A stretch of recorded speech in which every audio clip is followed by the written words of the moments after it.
Ja nehovorím teraz, že či vyhrala opozícia alebo niekto iný. V prvom rade chcem poďakovať ľuďom, ktorí prišli a prejavili svoj názor aj v uliciach na jednotlivých protestoch. Nie len tu v Bratislave, kde boli desiatky tisíc ľudí, ale aj v iných mestách. Naozaj im treba ďakovať.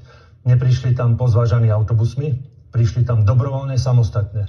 Videli sme a boli sme svedkami mítingov, kde sa ľudia zvážali autobusmi, len aby tam bola nejaká horda ľudí, aby to na kamerách dobre vyzeralo. Títo ľudia prišli sami, protestovali, lebo videli, že je dotknutý právny štát a spravodlivosť. Spravodlivosť je univerzálna hodnota pre všetkých. A my sme sa aj zastali, postavili sme si, a som presvedčený, na správnu stranu dejín Slovenska.